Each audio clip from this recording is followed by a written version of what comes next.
Welcome to WNL Sports Weekly. I'm Jeremy Franklin. This week we'll speak with men's track and field coach Brandon Yule, men's golf captain Patrick Clossin, and men's lacrosse captain Colin Fraser. But first, a quick look back at the weekend in Washington and Lee athletics. Jillian Catterhagen won the pole vault, and Dana Lee claimed first place in the long jump as women's track and field finished second overall at the ODAC Indoor Championship in Landover, Maryland. On the men's side, Ian McDonald earned Athlete of the Meet honors by winning the mile and the 3,000 meters as Washington and Lee placed third. Both basketball teams lost in the ODAC quarterfinals. The 6th-seeded women fell 55-53 to number 3 Lynchburg, while the men's team lost 81-53 to 2nd seed and 10th-ranked Virginia Wesleyan. Women's tennis dropped a 5-4 decision to Carnegie Mellon, but rebounded to defeat Skidmore and Sewanee, placing 5th at the ITA National Team Indoor Championship in Greencastle, Indiana. Men's tennis lost 7-0 to 7th-ranked Johns Hopkins, but the Generals also picked up an ODAC win over Randolph. Wrestling wrapped up the season with the 17th place showing at the NCAA East Regional in Roanoke. Men's lacrosse defeated 4th-ranked Washington College 15-7 on the road, while women's lacrosse lost 17-7 on a neutral field against number 8 Franklin and Marshall. And the golf teams opened up their spring schedule at the Barry Callaway Gardens Intercollegiate. Mary Frances Hall was the individual medalist as the women finished second, while the men came in 8th overall. I'm joined now by men's track and field coach Brandon Yule. Brandon, welcome back to the show. Glad to be back. Overall, how pleased were you with the performance at the ODAC Indoor Championship? Overall, I was real pleased. We were obviously we were third, and we left a few points on the board there. But as far as with the number of athletes that we currently have on the team, I think we maximized our potential, and we're looking forward to going into the outdoor season. Going back to the fall, Ian McDonald won the ODAC Cross Country Championship, finished first at the conference meet, and then, of course, Athlete of the Meet at the Indoor Championship this past weekend. What kind of sophomore season is he having? Well, he's literally having one for the record books. You know, when you combine someone with his high character and with his work ethic and his talent, I mean, you're going to have results like that. And he's having quite a year. And that's something. When he was recruited, we thought he had that potential, and he's definitely living up to that. And you know, God willing, he stays healthy and continues that, hopefully for the indoor national championships and into the outdoor season. But he's doing real well. We're real pleased with him. The Generals begin the outdoor season with the WNL Carnival in just over 2 weeks. What's the scoop on this year's event? Well, it'll be the typical, 10 to 12 teams coming in, and one of the big things with this year was we're going to be actually having the throws events over at VMI because of the construction. But they'll still should go off without a hitch, and it's an exciting event for our athletes because it's the one and only home event that we have, and it brings a lot of excitement. It typically brings a lot of good performances, and as coaches, we put in a lot of work to host it, but it's well worth it to see our teams really get after it and enjoy being at home. What are the team's goals for the outdoor season? Well, to continue to develop. I mean, to build off of what we've done in the indoor season, what we did in the fall, and obviously to continue to shoot for that first place in the conference championship. But again, just to develop and work at getting better and better each day. And it's a short season for us in the outdoor season as far as the regular season, but I think if we keep on developing, and we should put ourselves in position to be at least in the top 3 again come outdoor ODAC championships. Brandon, thanks for joining us here. Best of luck during the spring. Thank you. Here with me now is Patrick Clossin, senior golf captain from Ottawa, Tennessee. Patrick, welcome back to the show. Thanks for having me. Washington and Lee had some very good results during the fall. You just played your first event of the spring down in Georgia over the weekend. How pleased have you been with the general season thus far? Thus far, very pleased. Seen continuous improvement over the season. From the beginning of the year, we started kind of shaky at the fall preview, but then we had great results at Oglethorpe's tournament and then at a tournament in Texas where we finished 4th and 3rd, and we had some really low scores. Conley Hurst shot 68 in Texas. And then we finished off with Guilford's tournament in Greensboro, and we did very well there. And then with the Barry tournament this past weekend, we were a little rusty because it's been a little snowy here and we haven't been able to go outside, but I feel like we fared pretty well against the competition. Most of the Generals' top performers this year have been first years and sophomores. What have the underclassmen brought to the team? They've really brought a fresh look to the team. I know we have 5 freshmen this year, and all 5 of them can make the team at any time. And then with the addition of the sophomores, who are obviously all playing well, it's been a real challenge to make the team, and I think that's made everyone focus on their play when qualifying comes. And I feel like we've gotten a lot better just because of the increased competition.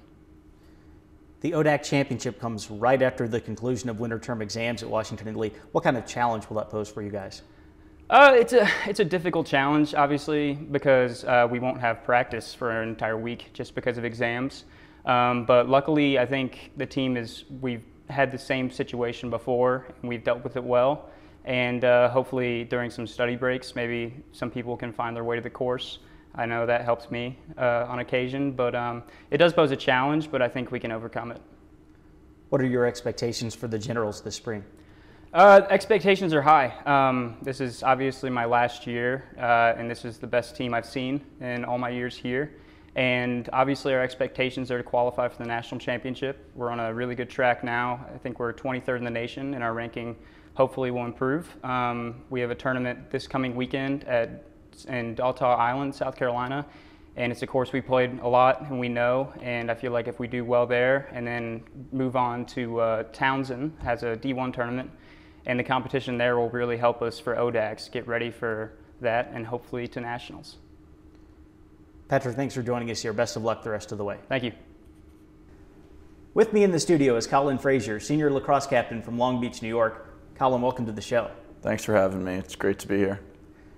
The Generals opened up the year with a loss to Christopher Newport, but you've responded with 3 straight wins, including victories over 2 top 10 teams, Denison and Washington College. What's been the key to the success early on for Washington and Lee? Well, I think heading into the Christopher Newport game, we knew we had all the talent in the world, but I think after that game, we learned a pretty valuable lesson. You know, we're not going to be able to just roll the balls out and be able to be quality teams. So I think that's really something that's stuck with us and kind of motivated us through the next practices after that, to really just have a renewed focus on our team, just getting better each and every day. I think we had a pretty strong win against Denison. Guys felt pretty happy about that. But something that one of our assistant coaches, Coach Koch, said to us really kind of stuck with the team. That's that it's really easy to get better after a loss, but it's extremely difficult to improve on a win. And that was kind of what made, you know, the seniors, the captains, and myself just really proud after that Washington College game, is that we really felt we did improve on that Denison game and really put forth a full 60 minutes of quality lacrosse. Washington and Lee brings back just about everyone on the defensive end. How can that experience benefit the team? Yeah, I think that experience can be huge. I mean, especially on the defensive end. You know, on the defensive end, there can't just be one player can't really go out there and just will a team to win. Just, you know, it really has to be a team effort where everyone is on the same page, and we really have to be working within our system. So I think as you have experience with certain guys and you become more comfortable with their playing styles, there's obviously a pretty clear benefit there. You know where each other, you know where each others are going to be on each play, and you really just have that chemistry. And I think as we play, you know, the tough opponents coming up on our schedule, that'll really be hopefully a calming force for our team and provide us with some confidence going forward. I know an ODAC championship is near the top of the list of WNL's goals for the season. What do you need to do to win a conference title? Well, you know, I think in the ODAC there's a ton of different ways you can win a conference title just based on, you know, the nature of the playoffs. A lot of teams do get in, but our team goals this year, we're really looking to just run the table in the regular season in the ODAC, which would mean that, you know, we would host the ODAC tournament for the first time in my career here. What would make that really special this year is that it also falls on spring alumni weekend, so we'd have, you know, a really strong fan base out for those games, and we think that would be a really huge advantage. You know, that being said, it is a long season. Anything can happen, so, you know, if we're not the #1 seed, I think you just have to be prepared to go into the ODAC tournament knowing every game's going to be a dogfight, and that pretty much any opponent you play is really going to be a quality team. WNL opens up a 6-game homestand this weekend against Franklin and Marshall. What are the Generals looking to accomplish over the next 3 weeks? Well, I think there's a couple things we're really looking to accomplish here. You know, as I mentioned before, we're kind of just focusing on ourselves in this period of the season. Really just want to make sure that each day and each game we're improving and we're getting better.